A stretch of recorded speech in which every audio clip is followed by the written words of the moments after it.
let's talk about the architecture of your most disciplined, most effective self. But here's the thing. This isn't about building something totally new from the ground up. Nope, it's about waking up a potential that is already, right now, inside of you. Just, picture it for a second. A version of you that doesn't hit the snooze button, that doesn't bargain with the alarm clock for just 5 more minutes.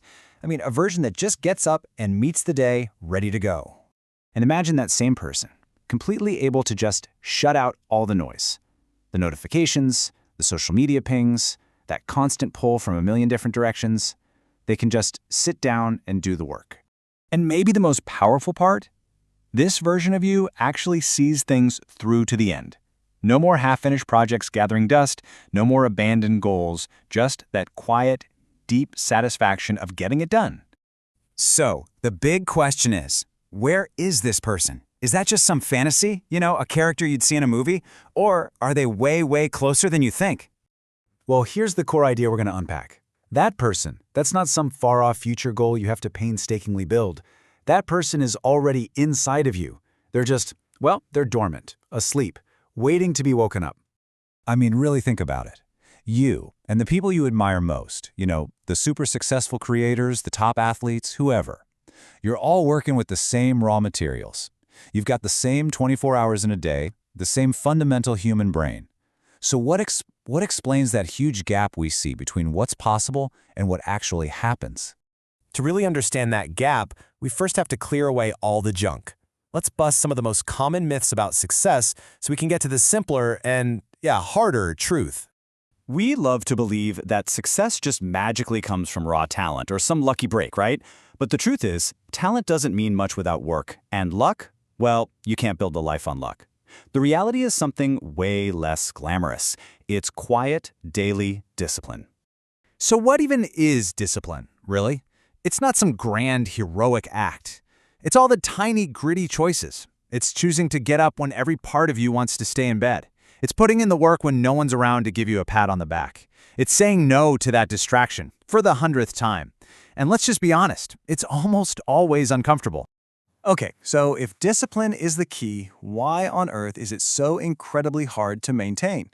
Well, the answer isn't that you have a weak character or anything like that. It's actually a feature of our biology. It's just how our brains are wired. See, your brain has what you could call a comfort bias. It's an old survival mechanism, really, designed to save energy. It's literally programmed to find the path of least resistance. That quick dopamine hit from scrolling your phone, the easy pleasure of watching another show. It will actively fight you on things that require long-term effort. And this wiring creates this vicious cycle that keeps so many of us stuck. It goes like this. You're faced with a tough task. Immediately, your brain screams for an easier alternative, for comfort. You give in and choose a distraction. And when you do that, you're actually strengthening the very brain pathway that says, hey, when things get tough, we run away. And what's the mantra of that cycle? Oh, it's the 3 most dangerous words for your potential. All start tomorrow. Tomorrow becomes this magical, mythical place where all the hard work will finally get done, which lets us off the hook today. But okay, here is the good news. This is where it all turns around. If those tiny little actions can keep you stuck, they are also the exact same things that can set you free. The way out of the trap isn't some giant, heroic leap. It's just a series of small, deliberate steps. So you have to forget this whole idea of a single life-altering moment. Real transformation, it's built in the boring, mundane, everyday stuff. It's choosing to focus for just 10 more minutes. It's waking up 30 minutes earlier. It's saying no to one more distraction. These small choices, repeated day in and day out, they are everything. Look, at first, these little actions are going to feel totally insignificant. Like, you'll barely see any progress, and it might even feel pointless. But over time, they compound. Each small choice builds on the last one, creating this momentum that eventually leads to massive, undeniable change.